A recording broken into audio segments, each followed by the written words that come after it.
Hola, buenos días. Mi nombre es Fernando Solórzano. Hoy vamos a hablar un poquito de la importancia de la cirugía guiada en la rehabilitación de implantes dentales, básicos de los que ya sabemos, aplicados a la cirugía guiada que se está trabajando hoy en día para la rehabilitación de estos implantes dentales. Bueno, empecemos. Soy egresado de la Facultad de Odontología de la UNAM. Tuve el gusto y el honor de estar ahí haciendo mis estudios profesionales como cirujano dentista, como odontólogo, y además de haber pertenecido al cuerpo académico durante 7 años a cargo del maestro Víctor Moreno, que es mi mentor, mi maestro de vida y mi maestro profesional. Ese momento, durante estos 7 años, también tuve el gusto de desarrollar ciertos estudios o cierto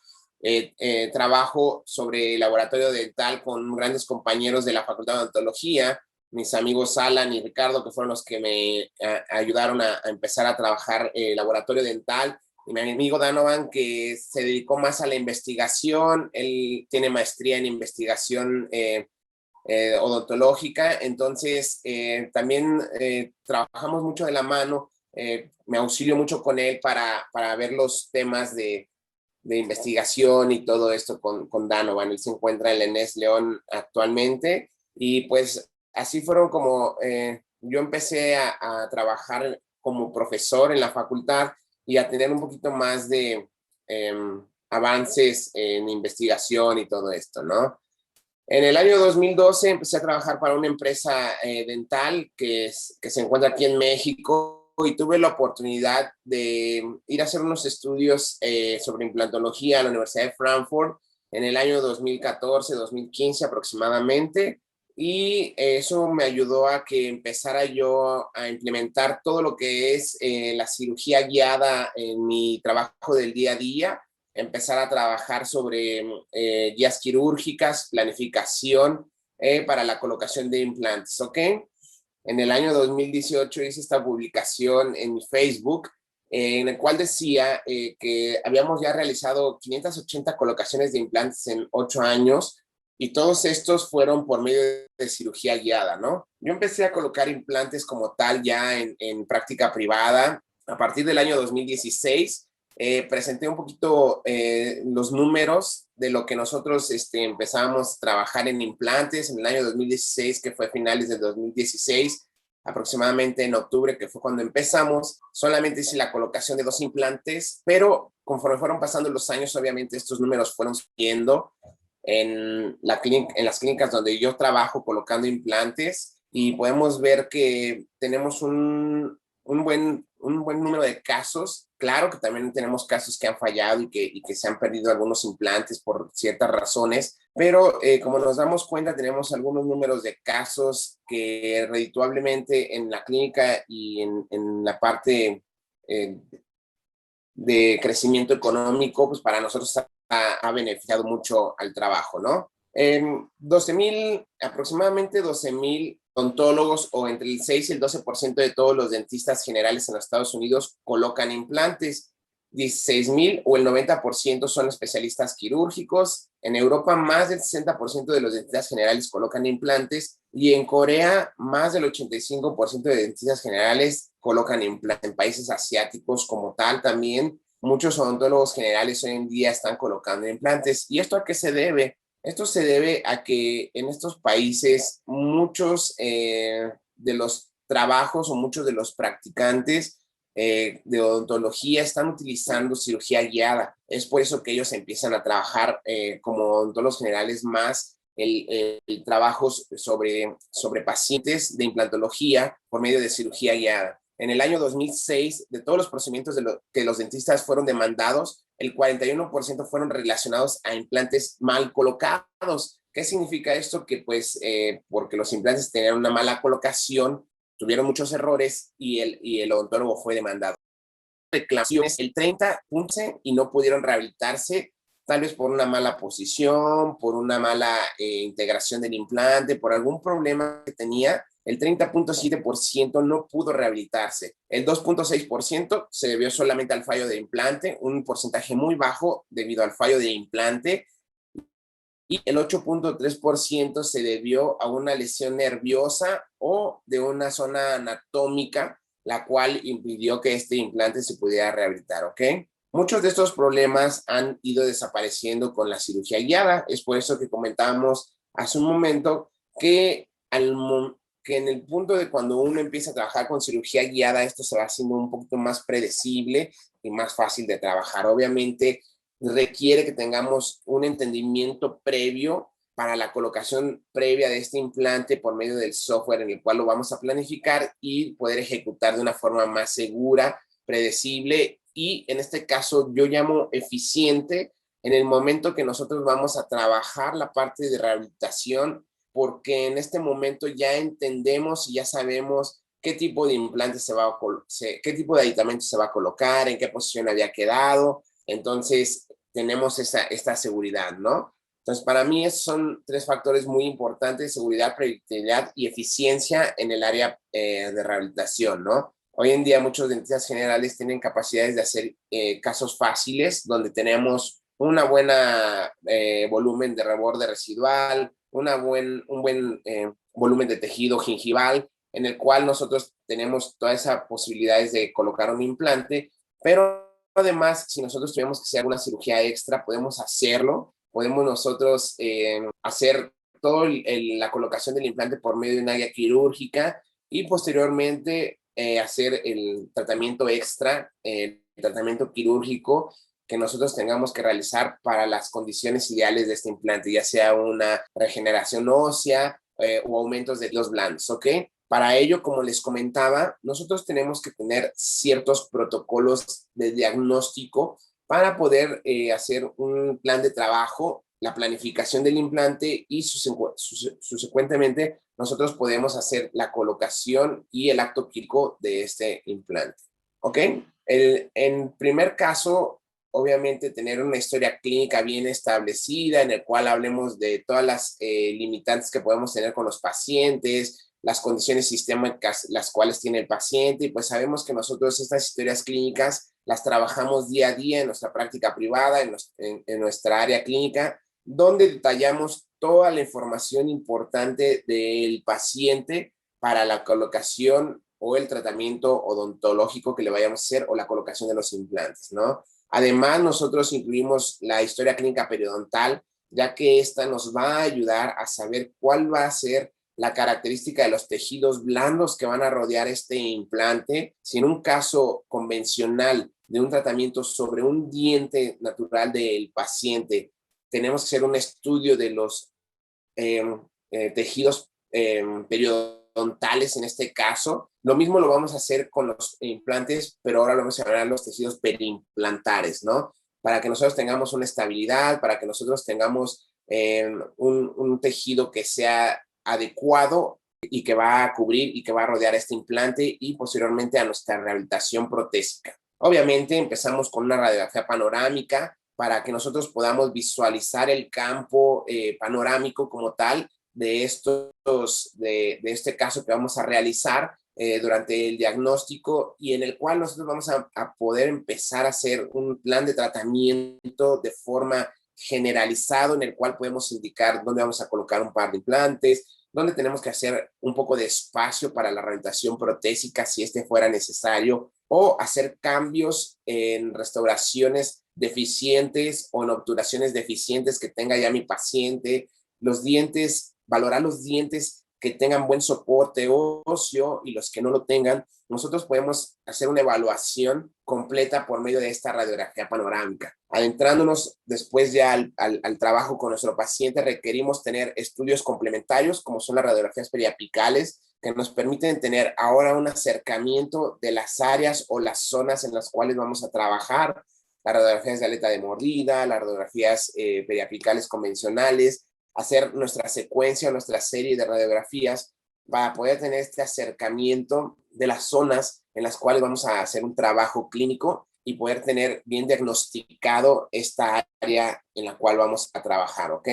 y evitar problemas o lesiones por una planificación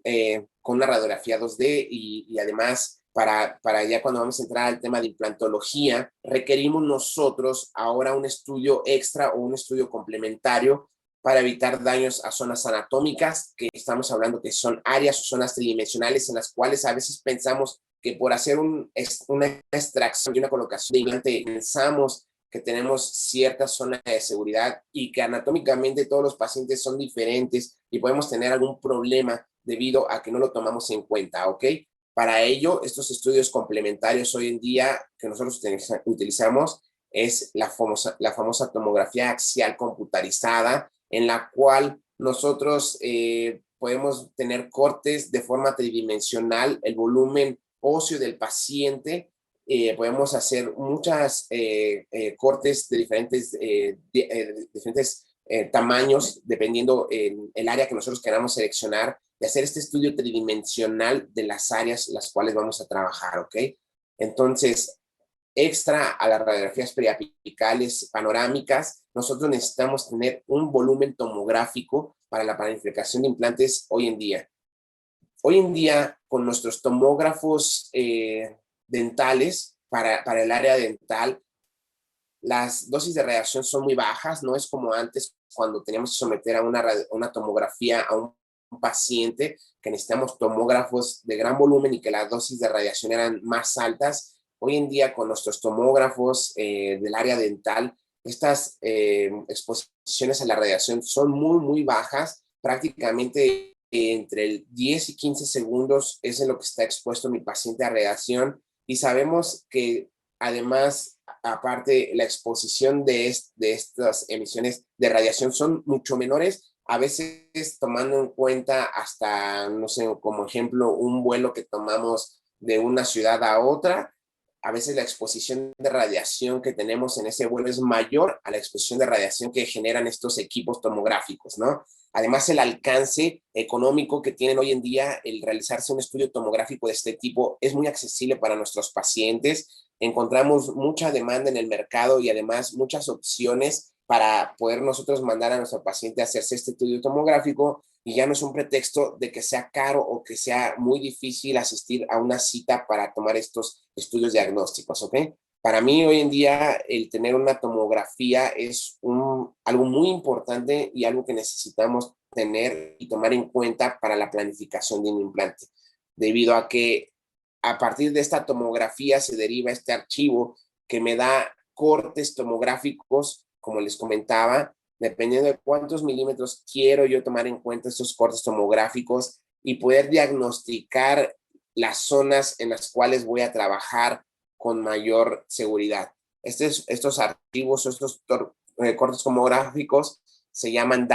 DICOM, es el famoso archivo DICOM que viene de las siglas en inglés, y entonces nosotros podemos manipular estos cortes como nosotros queramos hacerlo. Yo siempre les comento para tomar en cuenta que el DICOM es como cuando vamos al súper y pedimos a la señora de salchichonería que nos haga unos cortes para hacer de jamón, y entonces la señora nos pregunta si los cortes son adecuados de un tamaño que ella nos muestra, y nosotros podemos decir, no, miren, nosotros queremos mejor tener un corte más grande, más grueso, ¿no? Que quiero mi corte para botanita. Entonces, en un corte más grueso no nos damos cuenta de lo que existe dentro de ese espacio. Entre cortes más delgados podemos nosotros visualizar mucho mejor lo que puede existir en ese espacio, ¿ok? Entonces, ese es el famoso archivo DAI, panorámicas sobre una reconstrucción tridimensional, longitudinales, transversales y axiales, y un volumen 3D como tal del volumen óseo. Algo que también yo siempre les explico a los alumnos cuando me toca dar clase o cuando estoy dando un curso o alguna otra plática, es que nosotros tener una tomografía axial computarizada, un corte tomográfico, también nos implica que nosotros tengamos un diagnóstico más profundo de nuestro paciente y que también nosotros tengamos la responsabilidad de no solo enfocarnos en la zona donde vamos a colocar el implante, ¿no? Siempre les pongo esta radiografía como ejemplo en la cual, perdón, en la zona del diente número 36 observamos que existe algún problema derivado del diente que tiene ahí un problema de caries en la zona periapical, tenemos ya una reacción en esa zona la raíz distal del número 36, pero muchas veces solamente nos enfocamos a la zona desdentada en la cual íbamos a colocar el implante, ¿no? Entonces, siempre implica en nosotros tener una tomografía, hacer un diagnóstico completo de nuestro paciente y poder descubrir cualquier hallazgo, cualquier problema que tenga mi paciente, además de la colocación del implante, ¿ok?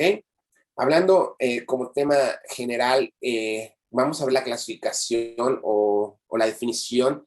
tomada del journal del JPD de prótesis, el glosario de términos prostodónticos, perdón. Vamos a tomar en cuenta la definición de lo que es un implante, ¿no? Un implante en general, no hablando como implante dental, es un implante en general, se dice que es un objeto o un material aloplástico que va a sustituir de forma parcial o completa algún componente del cuerpo para hacer una rehabilitación terapéutica o con propósitos experimentales, ¿no? Eso es hablando de implante. Cuando vamos a una prótesis o una prótesis sobre implante como tal, se dice que para esto se requiere la selección, planificación, desarrollo, colocación o recolocación de un diente perdido asociado a estructuras para mantenimiento de la misma restauración con implantes dentales. Así lo llama el journal de glosarios de términos prostodónticos. Y cuando ya nos enfocamos directamente de lo que es un implante dental, nos extiende esta definición con varias formas, pero algo que a mí me gusta rescatar mucho es esto que dice que el implante va a soportar una prótesis de forma fija o removible, dependiendo cuál sea el caso del plan de tratamiento de los pacientes, pero el implante dental tiene como objetivo soportar una prótesis fija o removible. En resumen, de estos tres definiciones, nosotros decimos que un implante dental es un material aloplástico aplicado quirúrgicamente sobre un reborde óseo residual mediante la selección, planificación, desarrollo y que tiene como objetivo servir como base para una prótesis unitaria parcial o completa de forma fija o removible de piezas faltantes y o estructuras asociadas. El paciente llega a nuestra clínica buscando el tratamiento de implantología debido a que ya no quiere hacerse puentes, ya no quiere hacer prótesis removibles, cada vez buscan más el implante como un tema de rehabilitación dental, pero para que ellos puedan entrar en función de masticación nuevamente. Entonces, cuando el paciente llega a nuestra clínica, busca que se devuelva la función, busca que se devuelva en otro plano la estética dental de este paciente para evitar estas zonas desdentadas en un sector o una área estética, ¿no? Y obviamente nosotros vamos a encontrar que para colocar el implante necesitamos entender cómo se comportan los tejidos alrededor del mismo y cómo vamos a poder trabajar. Hoy en día existen muchos estudios en los cuales muestran que la osteointegración es un tema que se habla que es algo fácil, ¿no? Entre comillas, siempre y cuando hagas un buen plan de tratamiento y hagas una buena ejecución quirúrgica, ¿ok? Es muy probable que todos estos implantes que vemos en esta diapositiva en algún momento se encontraron cubiertos completamente de hueso y de tejido, pero a la hora de exponerlos, a la hora de ponerlos en función, empezaron a perder ese soporte, esas características iniciales que tenían. Por eso la integración con los tejidos blandos ahora se empieza a complicar un poco más. Al momento en que nosotros exponemos este implante y empezamos a cargarlo, empezamos a someterlo a función dental de masticación y de cargas masticatorias, empezamos a ver que la integración con estos tejidos blandos se va haciendo más y cada vez más difícil. Y como tal, el éxito a largo plazo nosotros consideramos que es algo más complejo porque un paciente el cual fue sometido a un tratamiento sobre implantes va a requerir tener una revisión cada 6, cada 8 meses, una revisión continua para que nosotros podamos mantener las características perimplantares de estos tratamientos en buenas condiciones, ¿ok? Entonces el éxito a largo plazo es algo que consideramos un poco más complejo debido a que necesitamos la ayuda y contamos con varios accesorios y varias técnicas de limpieza para que nuestros pacientes puedan mantener esos implantes en buenas condiciones y que este éxito a largo plazo se dé y eliminemos esta parte compleja. Para que este mantenimiento del implante se pueda dar, consideramos tres tipos o tres factores importantes a considerar y el primero es el tipo del implante. La segunda lo vamos a llamar que es la posición del implante y por último la parte protésica, que en el último punto cuando nosotros tenemos que someter a cargas de masticación y exponemos este implante, nosotros vamos a ya colocar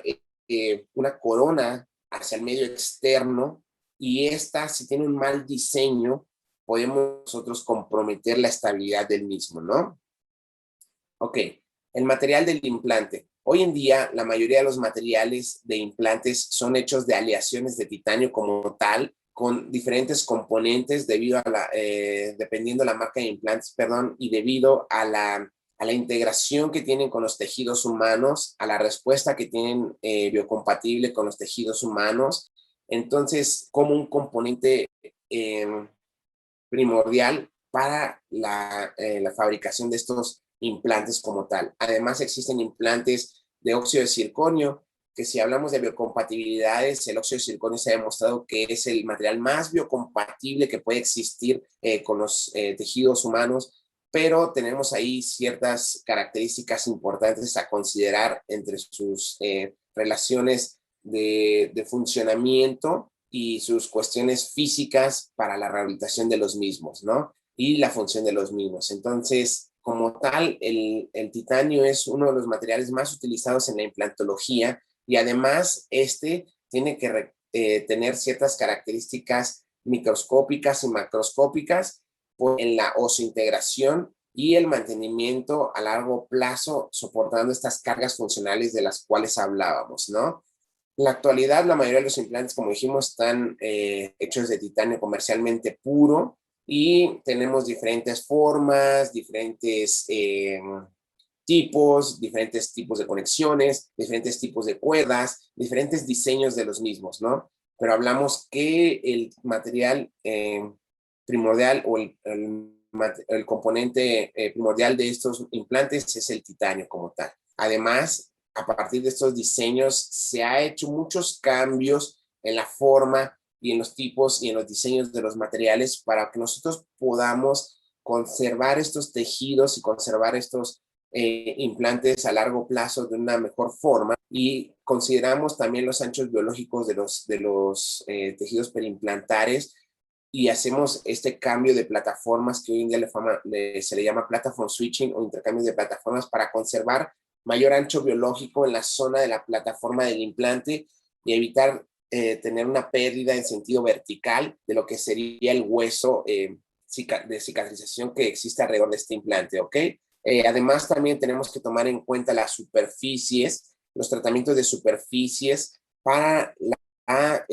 respuesta de células óseas de formación, de cicatrización sobre este implante. Y hoy sabemos que el tipo de tratamiento de superficies también depende de la marca de implantes que estemos trabajando. Existen diferentes tipos de tratamientos de superficie que pueden favorecer este intercambio de células,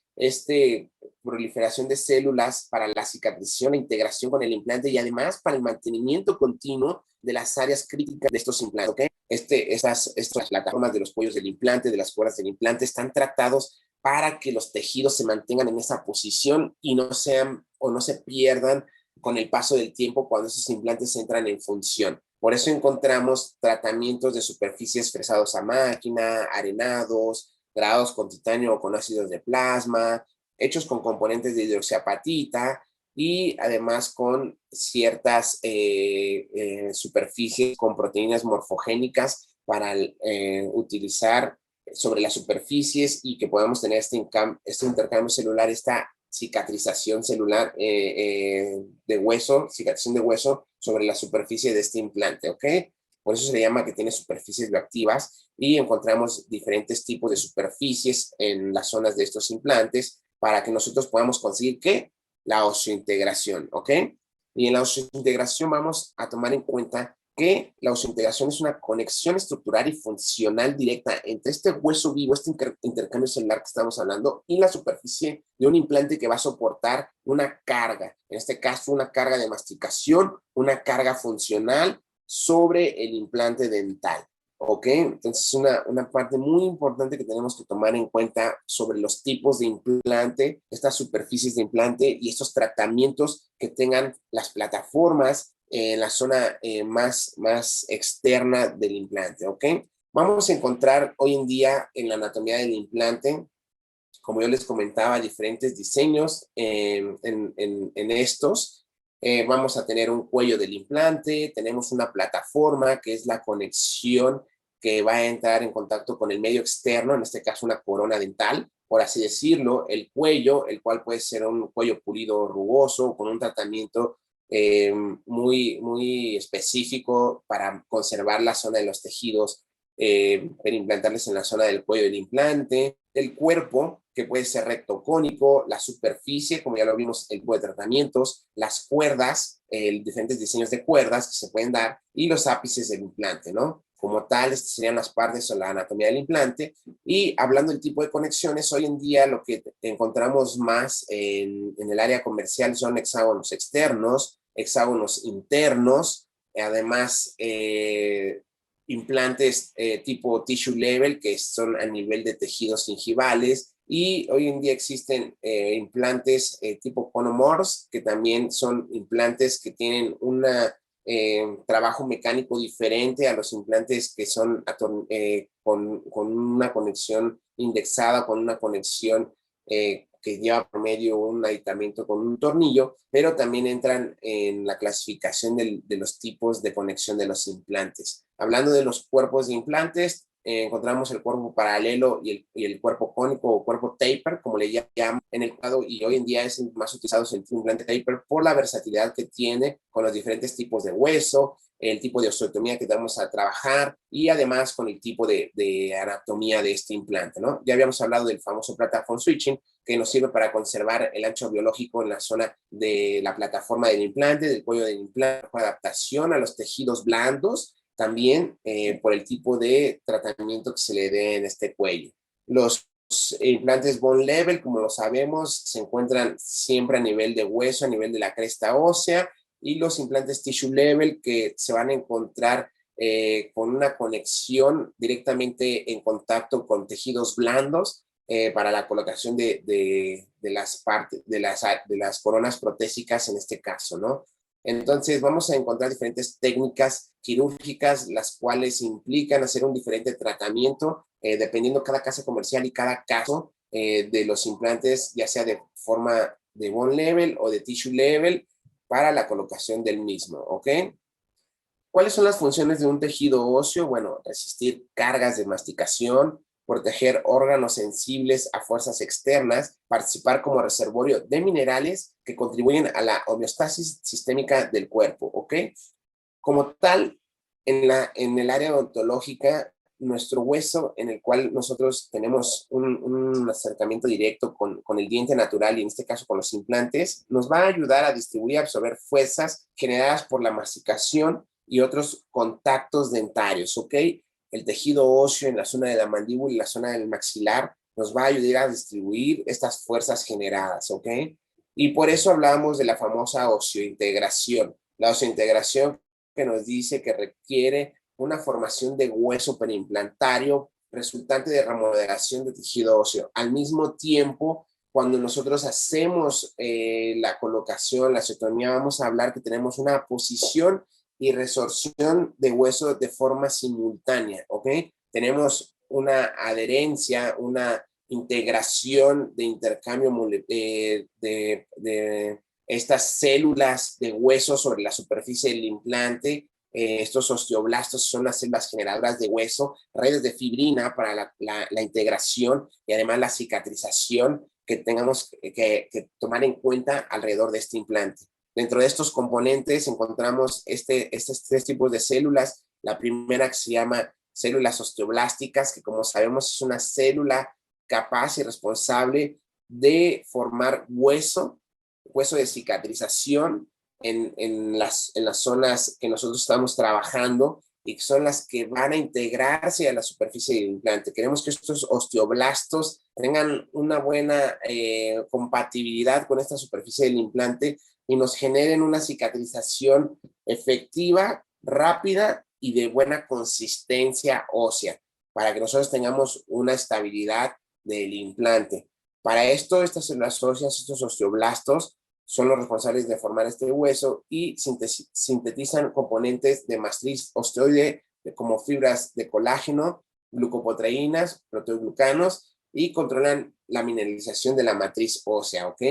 Entonces nosotros queremos tener muchas células de osteoblastos alrededor de nuestros implantes para que esta cicatrización sea de forma adecuada. Este desarrollo va a depender de la liberación de factores de crecimiento osteoinductivos, ¿no? De entre los cuales encontramos este tipo de proteínas morfogenéticas óseas que tenemos, factores de crecimiento parecidos a la insulina, factores de crecimiento derivados de las plaquetas, y factores de crecimiento fibroblásticos. ¿Por qué mencionamos esto? Porque nosotros hablábamos hace un momento de nuestra historia clínica. Si nuestros pacientes tienen hoy en día enfermedades sistémicas y sabemos que dentro de las enfermedades sistémicas y que cuando estábamos en la escuela nos decían que pacientes que tuvieran hipertensión y tuvieran diabetes eran pacientes candidatos comprometidos o no candidatos a la colocación de los implantes, ¿no? ¿Por qué? Porque dentro de la osteointegración, la producción de estos osteoblastos, para que dependa este desarrollo de estos factores de crecimiento osteoinductivos, necesitamos tener factores de crecimiento parecidos a la insulina. ¿Qué pasa con un paciente que tiene enfermedad de diabetes? Pues la producción de insulina es mínima, ¿no? O es muy baja. Entonces tenemos que tomar en cuenta esto. ¿Y qué pasa con los pacientes que tienen hipertensión o hipotensión, alguna enfermedad que tenga una enfermedad sistémica que afecte la condición sanguínea? Pues encontramos que también hay un factor derivado de las plaquetas y esto hace que el paciente sea un paciente comprometido, un paciente no candidato a la colocación de los implantes. Hoy en día, como yo les comento a los alumnos, con toda esta versatilidad de superficies de implantes, de aleaciones de titanio y toda la tecnología que se trabaja sobre los implantes, el tener pacientes con diabetes, con hipertensión, hoy en día se hace un riesgo muy bajo para la pérdida de estos implantes. Pero hay que conocer por eso este tipo de superficies con las cuales estamos trabajando para que nuestros pacientes que sufren estas enfermedades sistémicas y sabemos que necesitamos de estos componentes para el desarrollo de estas células formadoras de hueso, podamos nosotros minimizarlo con la buena selección, con el tipo del implante y el material del implante que me va a generar, o que me va a ayudar a que estos osteoblastos se integren sobre estas zonas. Por eso hablamos de esas superficies. Además, contamos con los osteocitos. Los osteocitos son células que se encargan de transmitir una sensación de carga mecánica en señal de información a otras células de hueso. ¿Ok? Estos osteocitos es la segunda célula que participa como función durante la integración o durante la cicatrización de este hueso. Y la última célula componente son los famosos osteoclastos. Los osteoclastos son células multinucleadas que se originan a partir de células hematopoyéticas precursoras y están encargadas estas células de iniciar una resorción de hueso. Estos son los osteoclastos, perdón. Cuando hablamos de los osteoclastos, hay una eliminación de hueso, hay una reabsorción ósea. Entonces nosotros tenemos un problema con los osteoclastos, ya que no los queremos tener en las zonas de cicatrización. Entonces, ¿qué es lo que sucede? Si tenemos un acoplamiento de osteoblastos, que es la célula precursora, la célula que genera hueso, en este caso, tenemos mucha proliferación de osteoblastos, pero los osteocitos mandan alguna información que existe una carga de tensión sobre la superficie de cicatrización y los osteoclastos son las células encargadas de esta resorción. Entonces nosotros tenemos esta famosa aposición y esa famosa resorción o eliminación de hueso de forma continua. ¿Qué tenemos que hacer nosotros? Controlar mucho esta producción de osteoclastos para evitar que el hueso durante la cicatrización se vea perdido, ¿ok? Entonces, es muy importante tomar en cuenta estos tres factores importantes durante la cicatrización. Esto hace que nosotros tengamos diferentes tipos de resorción ósea, diferentes tipos de remodelación ósea, basándonos en diferentes clasificaciones de remodelación de hueso, y que posteriormente, cuando nosotros vamos a trabajar un caso o vamos a restaurar un caso de con diferentes tipos de reacciones, encontramos cada vez más retos a poder solucionar debido a esta producción de células que hicieron que una absorción fuera de forma. ¿Cómo nosotros queremos conservar la zona de trabajo? ¿Cómo nosotros queremos hacer este intercambio de células para esta zona de trabajo y poder eh, minimizar estas partes de resorción ósea? Porque muchas veces pensamos que nuestros pacientes eran pacientes que tenían una clase 3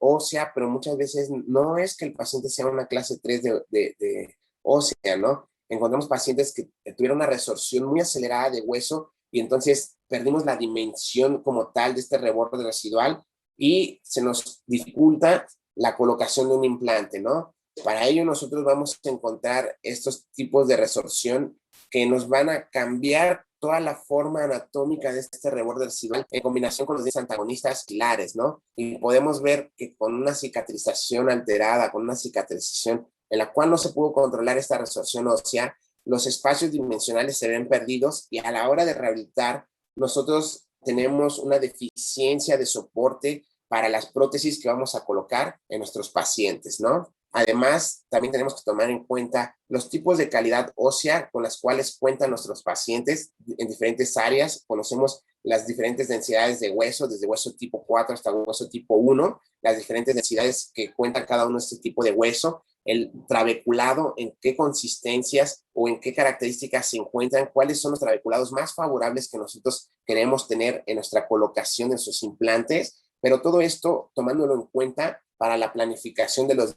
mismos, ¿no? Y vamos a distribuirlo con esta clasificación en la cual nos dice que el hueso tipo 1, que es una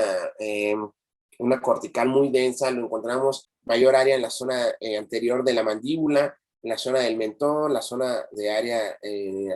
hasta caninos, que es la zona más densa del hueso, ¿no? Y podemos clasificarlo de estas formas, donde el caso contrario a un hueso muy denso, que es un hueso muy trabecular, que aquí se compara como si fuera una de poliestireno, lo encontramos en el maxilar superior. Y es por eso que en la zona anterior nosotros tenemos una resorción o esos colapsos de las caras vestibulares muchas veces por la baja densidad de estas trabéculas óseas y además por lo delgado que puede ser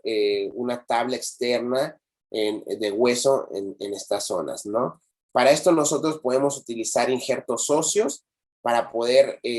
reducir un poco lo que sería estos colapsos de hueso, esta pérdida de hueso, colocando, como ya sabemos, un tratamiento sobre un injerto óseo. Sabemos que existen de diferentes tipos, autógenos, halógenos,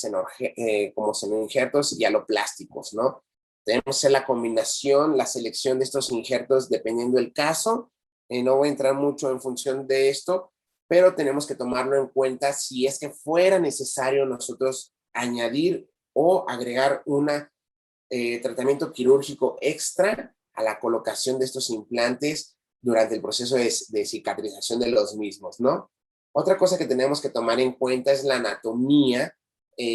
dependiendo de la posición del implante y cosas que tenemos que tomar en cuenta que tenemos que evitar, como son arterias, nervios, senos paranasales, placas o corticales, como le llamamos, bucales o linguales, y dientes adyacentes, ¿ok? Dentro de las estructuras palatinas vamos a encontrar que nosotros podemos trabajar con áreas igual anatómicas de importancia. En el caso como son los agujeros palatinos posteriores, cuando tenemos que hacer algún colgajo o alguna zona donante de injerto de tejido blando para el volumen de tejidos periimplantares que muchas veces los tomamos de la zona palatina posterior, hay que tomarlo en cuenta. Estructuras palatinas también vamos a tomar en cuenta los espacios sinusales, muchas veces el piso del puede llegar a ser inferior a 1 milímetro de grosor. Sabemos que la función de los senos paranasales es para calentar el aire que va a entrar hacia nuestros pulmones. Es un aire que entra de forma estéril, pero a menos que esta zona o este seno paranasal se vea invadido, puede provocar alguna infección, una infección sinusal, debido a que esta zona estéril entra en contacto con el medio externo y pueden entrar bacterias o microorganismos que pueden crear esta infección sinusal, ¿ok? También vamos a tomar en cuenta la arteria alveolar posterosuperior, ¿no? Que es la zona anatómica a tomar en cuenta en el maxilar superior. ¿Qué hay que evitar en la mandíbula? La arteria lingual, nervio alveolar inferior, y a medida que va entrando a la mandíbula, el nervio lingual también como tal, ¿no? Entonces, en la parte de mandíbula vemos que la mayor zonas a tomar en cuenta son nervios y arterias, ¿no? Una de las partes más importantes para nosotros es el nervio alveolar inferior, que se encuentra aproximadamente 2 milímetros por arriba del piso de la mandíbula. Además, este nervio tiene un pequeño loop o bucle que le llaman, que se da 5 milímetros de este nervio alveolar o este foramen mentoniano, como lo llamamos, y puede ser visualizado para tomarse en cuenta como una zona de seguridad, aunque sabemos que las ramificaciones de esta terminación nerviosa puede ser de diferentes tipos también anatómicos, como los comentaba, y a veces dar diferentes formas irregulares, porque no todos los pacientes son iguales, ¿no? Pero tenemos que tomar en cuenta estas áreas que son de nuestro interés para el tratamiento quirúrgico. Tomando en cuenta la anatomía de dientes adyacentes, pues vamos a tomar en cuenta la fisiología y la oclusión de los mismos, ¿no? Uno como tal, que sería la anatomía dental, porque tenemos que tomar en cuenta las angulaciones de las raíces de los dientes adyacentes y de forma protésica y para carga funcional la famosa curva de Wilson y curva de Spee, ¿no? La mayoría de los dientes no tienen una angulación de 90 grados con relación al plano oclusal. Sabemos que esto es debido a su erupción dental, la forma como va haciendo una erupción dental, los órganos dentarios y la angulación de estas raíces, cómo se va generando con el paso del tiempo. Y es por eso que los implantes deben de tener una posición adecuada tomando en relación esta angulación radicular. Las curvas de Wilson, tomando en cuenta al momento de la carga masticatoria, cómo va a funcionar la forma anatómica, la forma cuspídea de estas coronas que van a ser las que van a rehabilitar estos implantes y entender cómo va o en qué posición van a quedar para la utilización de los pilares o aditamentos protésicos en la rehabilitación de los mismos. Lo mismo tomando en cuenta la curva de Spee en la angulación de las raíces y además en la posición de la corona clínica, de la corona clínica que vamos a restaurar nosotros sobre este implante. El espacio interproximal, muy importante, que tenemos que tomar en cuenta entre diente y diente. El espacio interoclusal, en este caso para una corona atornillada, que debe ser como mínimo de 5 milímetros. El espacio para una corona cemento atornillada, que va a ser aproximadamente de 7.5 milímetros, y cuando se trata de tratamientos de arcos completos, en una barra híbrida o una prótesis híbrida, como mínimo 15 milímetros de espacio interoclusal en estos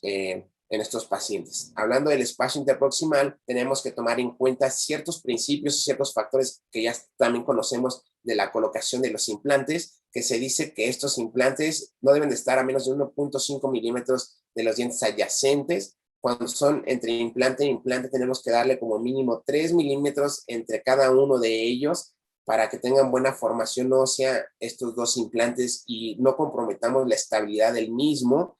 Y cuando hablamos de esta integración con tejidos blandos y un nivel óseo a nivel del área de la plataforma y del cuello de este implante, tenemos ciertos principios también, como el generar un espacio adecuado para la formación de estas papilas, tomando en cuenta el punto de contacto proximal con los dientes adyacentes y además la unión cemento-esmalte que existe del diente adyacente con respecto a la plataforma de estos implantes, ¿no? Entonces, estos principios básicos que ya conocemos a la hora de colocar los implantes, lo vemos distribuido así en esta diapositiva. en la cual nosotros podemos tomar en cuenta los 1.5 milímetros entre diente e implante y los 3 milímetros entre implante e implante, en los cuales nosotros podemos diagnosticar y saber qué tipo de diámetro de implantes nos van a ser útiles para la colocación de los mismos. Cuando estamos hablando de arcos desdentados para ser rehabilitados con prótesis total sobre implantes, entonces tomamos en cuenta distancias anteroposteriores para saber cuál va a ser el largo de este arco a restaurar y poder colocar los implantes en una buena posición para que las angulaciones de los mismos soporten esta prótesis que va a entrar en función en este arco desdentado y mantengamos todo el hueso en la zona principal de soporte, en las crestas corticales y en las corticales externas e internas del mismo, y que ese hueso que se forme alrededor de estos implantes se mantenga con el paso del tiempo, ¿no? Entonces también hay que tomar en cuenta estas distancias. El doctor Kyle Stein sacó estas diapositivas en las cuales mencionaba que otro factor muy importante, además de tomar en cuenta el volumen óseo y la distribución de espacios entre diente implante e implante, es la cobertura de los tejidos gingivales, ¿ok? La cobertura de los tejidos gingivales, si nosotros tenemos en cuenta que hay de 1 a 2 milímetros de tejido gingival, posiblemente con el paso del tiempo vaya a haber una pérdida en la cresta ósea debido a que la cobertura de este sellado biológico de estos tejidos gingivales era muy baja y era muy pobre, haciendo que nosotros tengamos que tomar en cuenta estos injertos o estas cirugías extra de tejido blando para poder restaurar, para poder rehabilitar la zona también de este sellado gingival y evitemos esta pérdida de hueso con relación a la plataforma y al cuello de este implante, y posteriormente la exposición de estas cuerdas y el acúmulo de bacterias, de placa bacteriana en estas zonas debido a la rugosidad de los implantes y el tratamiento de las superficies de los mismos, ¿no? Pues hay que tomar en cuenta los tejidos gingivales para que nosotros podamos tener un buen trabajo. Muchas veces, perdón, que me han comentado que por medio de la cirugía guiada hay mucha perforación de lo que serían las tablas externas de hueso. Tenemos que tomar en cuenta que las tablas externas de hueso durante la cirugía guiada nosotros podemos trabajar muy bien este parámetro por medio de la visualización de esta tomografía para evitar estas perforaciones de corticales. Pero si aún así el tratamiento quirúrgico va a requerir que exista una colocación de hueso debido a que el diámetro del implante llega a perforar estas corticales externas o en algún caso alguna cortical interna de la zona a colocar el implante, podemos nosotros ya entender que vamos a colocar un injerto óseo y la ayuda de una membrana para la cicatrización de la misma. Ya habíamos hablado de la perforación de las membranas sinusales y de los senos paranasales en este caso, y además tomando en cuenta la resorción en la zona anterior, la estética de las restauraciones anteriores, tomando en cuenta esta migración, esta resorción de hueso y de tejidos blandos, ¿ok? Aquí lo que va a ayudar a cambiar esta visualización en el sector anterior, pues son los pilares. Sabemos que tenemos diferentes tipos de pilares rectos, angulados, de diferentes alturas gingivales, pero esto va haciendo que estos pilares vayan tomando un costo extra y además tienen cierto límite de angulación en los cuales nosotros podemos auxiliarnos para rehabilitar estos implantes. Además, hoy en día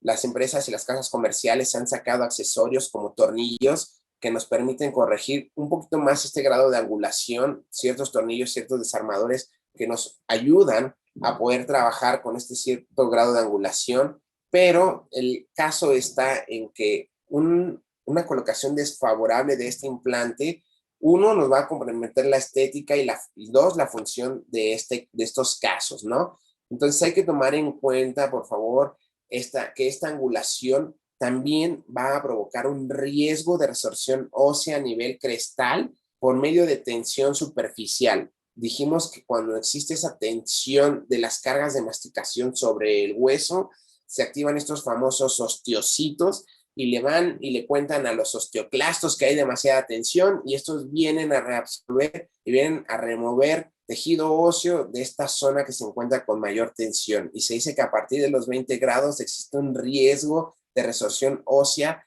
debido a esas tensiones superficiales que tienen estas corticales debido a la angulación del mismo implante, comprometiéndonos estética, resorción de hueso y resorción de tejidos blandos. Además, afectando la estabilidad de mis tornillos con los cuales estoy fijando mi prótesis y además, tomando en cuenta la altura de estas coronas que se van a rehabilitar, también se tiene que tomar en cuenta la dimensión de las mismas por las cargas elípticas durante el funcionamiento oclusal y también la misma tensión superficial generada sobre estas corticales de hueso alrededor del implante. Entonces, como vemos, tenemos que tomar en cuenta estos principios que hablábamos de posición de los dientes adyacentes, de curvaturas de Wilson, curvaturas de Spiegel y además de las proporciones corona-implante que van a existir ahora en la rehabilitación de los mismos, ¿no? Esto hace que nosotros entremos en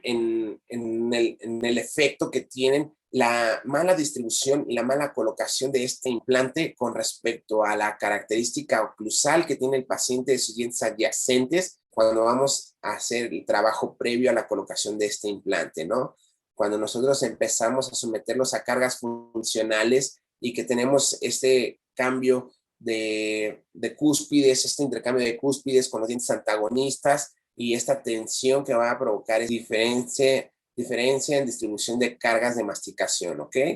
La proximidad con los dientes adyacentes también puede estabilizar los implantes, como lo habíamos comentado, los ejes de inserción de las piezas a restaurar y podemos encontrar casos como estos en los cuales muestran una falta de materiales de rehabilitación protésico que van a comprometer mi prótesis a largo plazo, ¿no? Espacios interproximales demasiado grandes que permitan que haya un acúmulo de alimentos, que se genere mucha bacteria, mucho microorganismo, mucha placa dentobacteriana y pueda haber una resorción de este hueso debido al atrapamiento de la comida, una inflamación gingival y una periimplantitis a futuro, ¿ok? Dentro de los trabajos o los flujos de la implantología integrada, vamos a ver que estas planificaciones, como nosotros hablamos, lo llamamos que es una planificación basada en la prótesis dental, ¿ok? Entonces, ¿cómo vamos a tomar en cuenta esto? Nosotros vamos a planificar desde la corona hasta el, decimos, de arriba hacia abajo, ¿ok? ¿Cómo hacemos esto? Nosotros encontramos el trabajo de las guías quirúrgicas. Las guías quirúrgicas son utilizadas hace muchos años ya. Estas guías quirúrgicas se dice que puede ser casi uno a uno el trabajo que podemos llevarlo a la realidad. Y hoy en día hay muchas técnicas que nos hacen que estas guías quirúrgicas sean lo más precisas y lo más exactas posibles,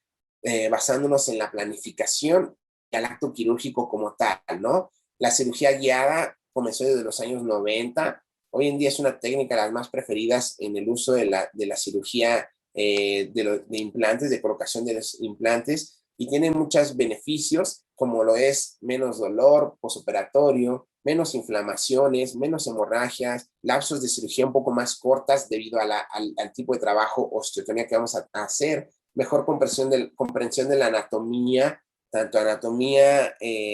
humana del paciente como anatomía dental como tal, para evitar estas estructuras anatómicas de las cuales hemos hablado. Además de la calidad y la cantidad de hueso, tenemos que hacer ese estudio muy importante antes de la cirugía, que también es algo muy importante, y si es posible, evitar tejidos o injertos de tejidos, ¿no? Hay que considerar también, muy importante, como hablamos, los tejidos blandos, además de lo que significa el abrir colgajos tan grandes, el quitarle esta irrigación al hueso donde estamos trabajando durante cierto tiempo, en lo que nosotros tenemos este colgajo abierto, que es donde nos manda más irrigación de sangre hacia estas corticales externas y a estas zonas de hueso. Entonces, los beneficios de algunos casos en los cuales podemos hacer cirugía flapless o con tissue punch para la colocación de estos implantes por medio de cirugía guiada. Entonces, como ya lo vimos, nosotros tomamos en cuenta para la planificación del implante determinantes de forma anatómica y protésica,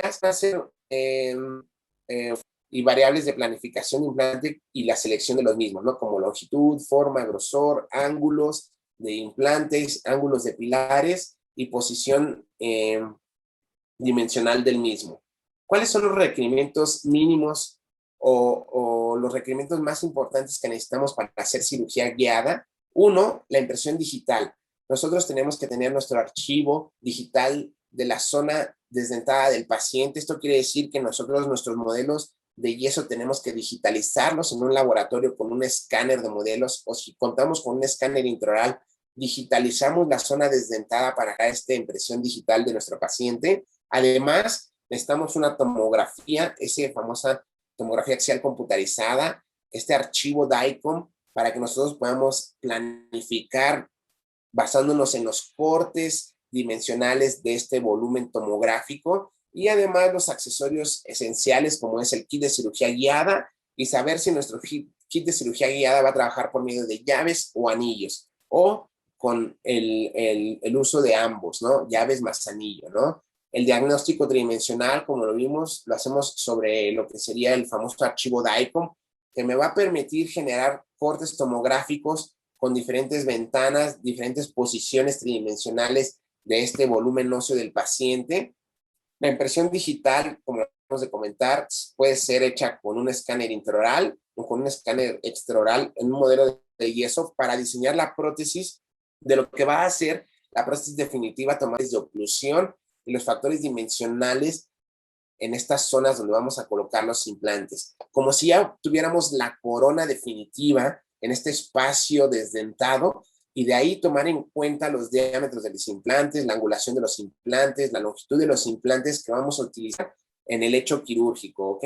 Entonces, esta prótesis se diseña a partir de este archivo en el cual nosotros digitalizamos la zona desdentada de nuestro paciente para poder nosotros correlacionar ambas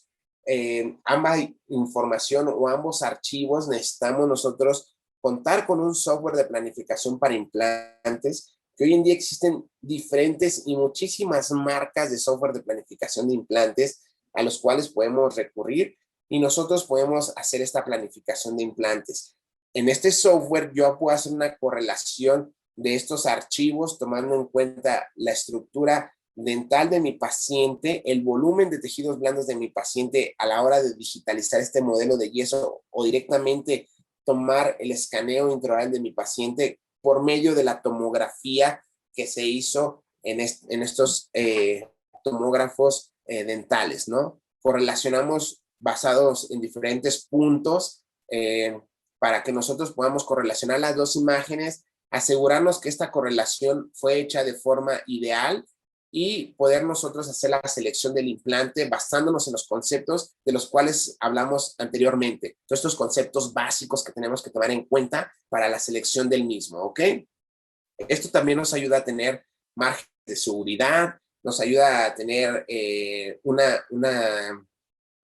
predictibilidad, esta seguridad para saber dónde el implante puede quedar en sus límites o puede estar invadiendo alguna zona anatómica o alguna estructura por medio de estos márgenes de seguridad que nos muestran los software. Y entonces nosotros visualizamos ya en la correlación con esta tomografía, con este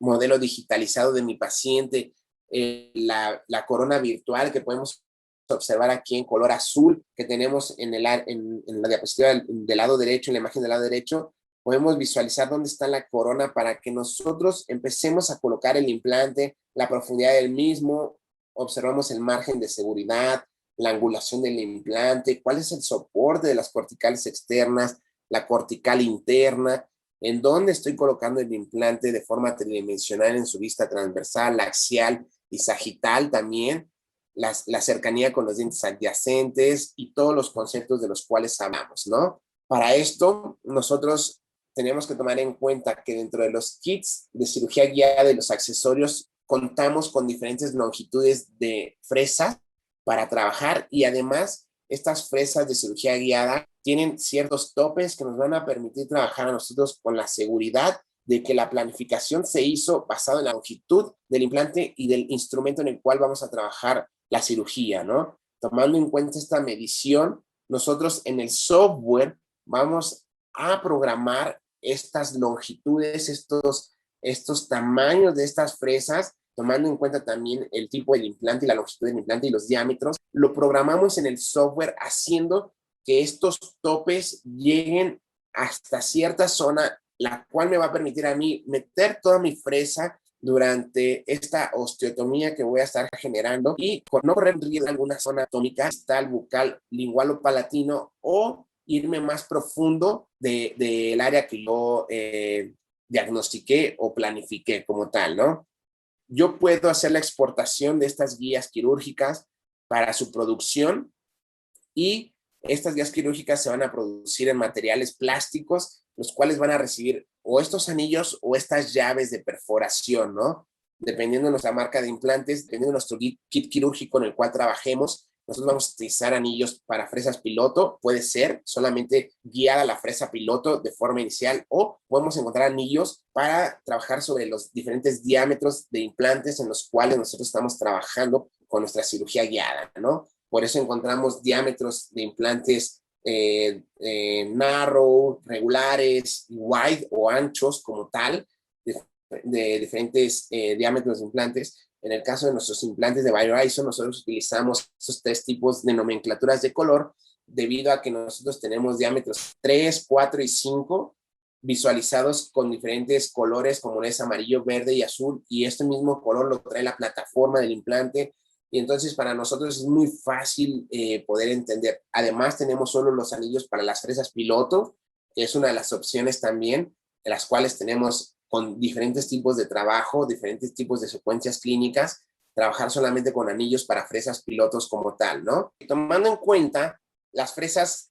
para guías quirúrgicas, como ya lo habíamos comentado, nosotros tenemos fresas especiales en nuestros kits de cirugía guiada, como son estas fresas con topes. Esas fresas de tope nos van a ayudar a nosotros a no sobrepasar esta zona del lecho quirúrgico para evitar dañar alguna área anatómica, alguna zona anatómica, en este caso alguna zona del nervio o perforar el piso del seno como tal, porque estos topes de profundidad nos ayudan a que por medio de la guía quirúrgica se mantenga la longitud del fresado hasta donde nosotros planificamos en el software. Lo mismo pasa con el portaimplante. El portaimplante tiene estos topes, por eso es muy importante que dentro de los accesorios que comentábamos esté completo nuestro kit de cirugía guiada y poder trabajar con esta seguridad y esta predictibilidad. Cuando nosotros hacemos cirugía flapless o sin aperturas de colgajos, utilizamos los famosos tissue punch o removedores de tejido gingival en este caso,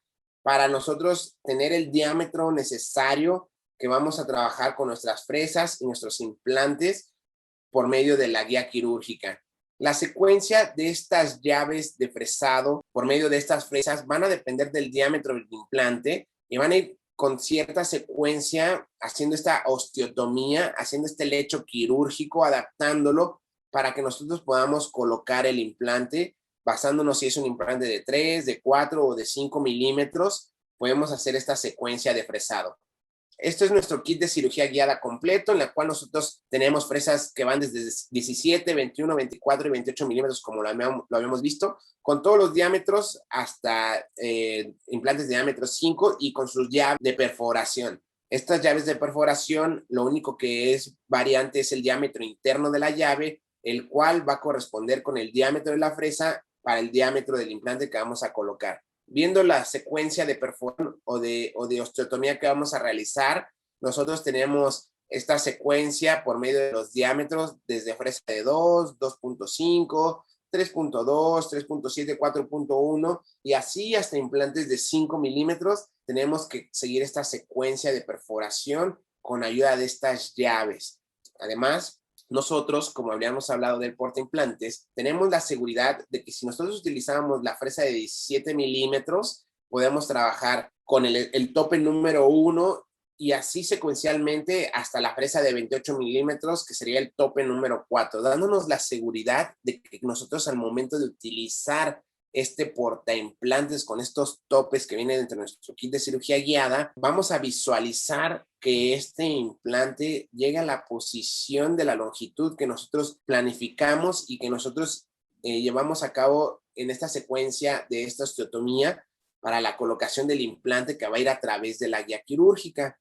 Además, una característica importante de estos portaimplantes es de que siempre tenemos visualizado lo que serían las superficies del hexágono que tiene esta conexión geométrica, este hexágono interno de este implante, de nuestro implante. Entonces, con estos puntitos nosotros podemos visualizar hacia dónde queremos dejar esa parte plana del hexágono para que nosotros posicionemos posteriormente los aditamentos protésicos o los aditamentos temporales para nuestro implante, ¿ok? Entonces, es una parte muy importante visualizar por medio de estas marcas cómo nosotros queremos colocar este implante, esta zona plana de este hexágono, como le estábamos comentando, este pequeña muesquita, este pequeño circulito,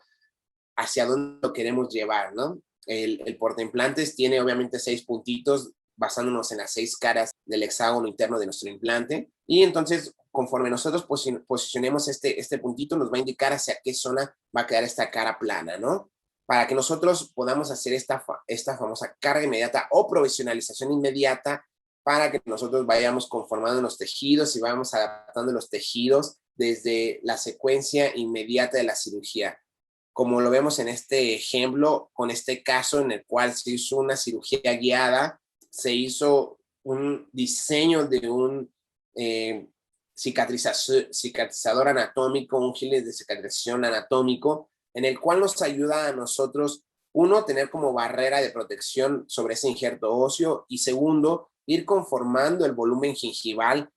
basándonos en la cicatrización del mismo, ¿no? Entonces, posterior a la cirugía, se colocan estos provisionales, estos healing de cicatrización de forma inmediata, para que nosotros, después del tiempo adecuado de cicatrización de los mismos, podamos nosotros tener esta conformación de tejidos, este sellado biológico y este volumen gingival necesario para nuestra rehabilitación protésica, ¿no? Como hablábamos, conservar estos volúmenes de tejido es muy importante para evitar que exista una filtración de microbacterias, de microorganismos, bacterias, microorganismos, placa dentobacteriana, y establecer este sellado biológico adecuado y necesario sobre la superficie de la corona que va a soportar este implante, ¿ok?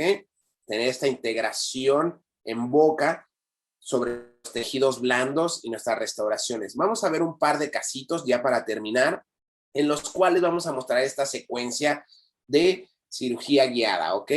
Entonces, en este caso, una paciente femenina de 35 años, ausencia del diente 47,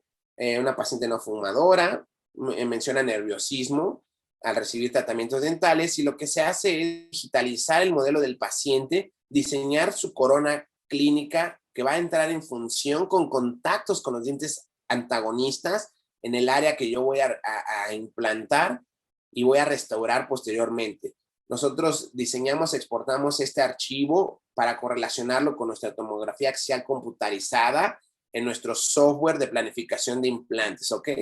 En este caso, nosotros vamos a hacer una correlación de esta información que acabamos de ver, y nosotros podemos trabajar o marcar las áreas anatómicas importantes que en este caso puedan verse afectadas o dañadas en la colocación del implante. En este caso, por ser un maxilar inferior, el nervio mandibular, para que nosotros lo visualicemos, podemos marcarlo. Se correlacionan las imágenes del tomógrafo con respecto al modelo digitalizado, y de esta forma evaluamos la correlación, la verificamos tomando en cuenta estas líneas de contorno que van a ir a través de la tomografía y de mi modelo digitalizado, y empezar a planificar la corona, la colocación del implante basado en la corona. Por eso le llamamos una planificación protésicamente guiada, en las cuales tú vas a hacer una profundidad del implante, vas a poner una colocación o angulación del implante, vas a tener en cuenta el volumen de los tejidos blandos, vas a poder visualizarlo y medirlos como lo vemos ahí en la diapositiva. Vamos a poder saber hasta dónde nos queda nuestro perfil cervical, hasta dónde queremos sellar la corona en un perfil de cervical, para que podamos manipular la profundidad de este implante también. Exportamos esa planificación de la colocación del implante y procedemos a diseñar la guía. La guía quirúrgica, como les comentaba, es una guía quirúrgica plástica que puede ser fresada en sistemas CAD/CAM o puede ser impresa hoy en día con el acceso que tenemos a las impresoras 3D, y de esta forma se muestran las guías quirúrgicas, ¿ok? Aquí nosotros tenemos las llaves de perforación en las cuales nosotros vamos a colocar sobre nuestra guía quirúrgica y nuestras fresas con los topes que vienen dentro del kit, llevando una perforación de ese lecho quirúrgico hasta el tope, como lo habíamos mencionado, con la seguridad de que esta fresa no va a tener una inclinación mesiodistal ni bucolingual, ni tampoco va a ir más profundo de lo que ya nosotros planificamos, ¿ok? Entonces es una ventaja de tener estas fresas. Además, el portaimplantes, como lo habíamos mencionado, en la cual va a pararse, el implante va a tener ese tope como tal a la hora de colocar el mismo, y ahí podemos visualizar los puntitos que van ahí a través de todas las caras planas en la zona más cercana al contraángulo de la pieza de mano, o en la zona baja donde se ven los puntitos cuando está rotando. ¿En qué posición voy a dejar la parte plana de mi implante, de mi hexágono del implante, para la colocación del aditamento protésico o del aditamento temporal para colocación del cicatrizador, si fuera un cicatrizador inmediato y anatómico, ¿no? Entonces es bien predecible saber cómo nosotros vamos a tener la posición de ese hexágono con respecto a la zona anatómica o al área en la cual yo lo quiero colocar como tal, ¿no? Posterior a esto, colocamos nuestro healing de cicatrización o hacemos un cicatrizador personalizado como el que les había mostrado. Se coloca para que obviamente tenga una cicatrización a los 2, 3, 4 meses, dependiendo nosotros cómo le demos ese tiempo de cicatrización a nuestra cirugía. Entonces vamos colocando también nuestro aditamento y vemos la estabilidad inicial por medio de la matraquita también, para saber qué estabilidad teníamos. Y entonces encontramos las características finales del implante de esta forma, ¿no? Ese sería el primer caso. El segundo caso que vamos a ver es el caso hecho con una guía impresa. Es un paciente que tenía ausencia de los dientes 12 y 22. Es un paciente sano, no fumador. Se hizo un tratamiento ortodóntico para abrir el espacio interproximal de estas zonas congénitas que tenían la ausencia de los dientes, perdón. Y entonces la planificación del ancho mesiodistal de las coronas y del perfil bucolingual o bucopalatino en este caso, por ser un maxilar superior, ¿ok? Entonces se hace la misma secuencia, se correlaciona el escaneo del paciente de las zonas desdentadas con mi archivo tomográfico, con mi archivo DICOM, y en este caso nosotros, bueno, se planifican los implantes en el sector anterior, dependiendo del diámetro y del volumen óseo en el cual nosotros vamos a trabajar, la posición de este maxilar y la posición de salida de esta chimenea por donde nos va a quedar con respecto a los dientes anteriores superiores, ¿no? Estos dos laterales que tenemos ahí que vamos a restaurar con ayuda de estos implantes. Se posiciona el implante, se determina la longitud final basándose en la fresa, la longitud del implante y la altura de este anillo o llave que vamos a utilizar para la perforación del mismo. Establecemos esa longitud, se manda a imprimir la guía quirúrgica, en este caso fue una guía impresa, y en la cual se utilizó un anillo para una fresa piloto, ¿ok? Este anillo es para la fresa inicial, entonces se coloca el mismo anillo y el tope de la fresa va a ir ahora sobre el anillo, ya no sobre la llave, porque en este caso hicimos la colocación del implante por medio de anillos, no de llaves, ¿ok? Y además que era un anillo para una fresa piloto. Se hace la perforación del lecho quirúrgico, como lo vamos a ahora, entonces se hace todo el trabajo y entramos hasta el tope con la fresa. ¿Saben por qué? Porque nosotros planificamos y en el software le dijimos, es una fresa de longitud de tamaño 28, entonces te vamos a llevar hasta el tope con esta fresa piloto y usamos la guía para llevar hasta el tope de nuestras fresas piloto, ¿ok? Es una gran ventaja de que nosotros no nos vayamos a pasar con esa perforación, una seguridad y esa predictibilidad de la zona. Posteriormente, si se fueran a generar o hacer casos extra para el volumen de tejidos gingivales en el sector anterior o para que nosotros hagamos algún injerto óseo, se hace este tratamiento quirúrgico extra, pero ya con la colocación y el hecho quirúrgico del implante. Lo mismo lo hemos utilizado en algunos casos en sector posterior, cuando se va a hacer un levantamiento de seno ya sea vía crestal o vía lateral. Nosotros podemos hacer toda la perforación del lecho quirúrgico por medio de la guía quirúrgica para hacer la perforación de esa cortical, de ese hueso, y posteriormente hacer el injerto óseo que requiera estas elevaciones de seno como tal, ¿no? Pero siempre y cuando las fresas en el lecho quirúrgico entren a través de la guía y el implante entre a través de la guía para que el posicionamiento del implante sea el posicionamiento preciso que se hizo durante la planificación, y la cirugía extra, como en este caso, ya sea de forma hecha de forma adecuada con nuestro cirujano, nuestro periodoncista, ¿ok? Entonces, esta es una de las versatilidades que tenemos cuando trabajamos con la cirugía guiada, y hablando de esta predictibilidad y eficiencia y una mayor seguridad de trabajo que nos ayuda a que hoy en día podamos colocar los implantes y podamos restaurarlos de una forma precisa a la hora de que nosotros vayamos a exponerlos y someterlos a funcionamiento, que es lo que nos pide nuestro paciente. Espero que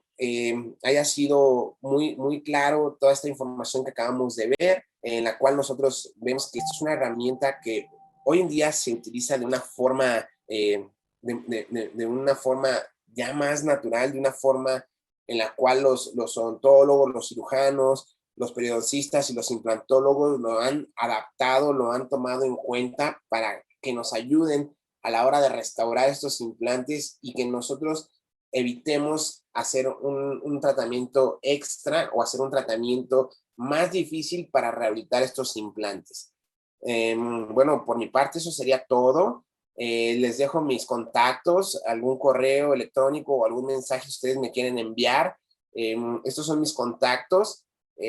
Con mucho gusto estaremos para resolverles todas las dudas, todas las respuestas. Les agradezco mucho a la empresa BioHorizon por haberme dado este espacio también para hablar sobre lo que es la cirugía guiada, y más que nada para entender cuáles son los principios que tenemos que tomar en cuenta y que tenemos que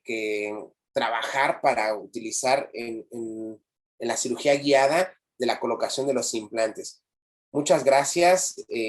a la empresa BioHorizon por el tiempo nuevamente. Muchas gracias a todos ustedes por su atención y espero que nos veamos pronto en algún otro lugar. Que tengan buen día y hasta luego.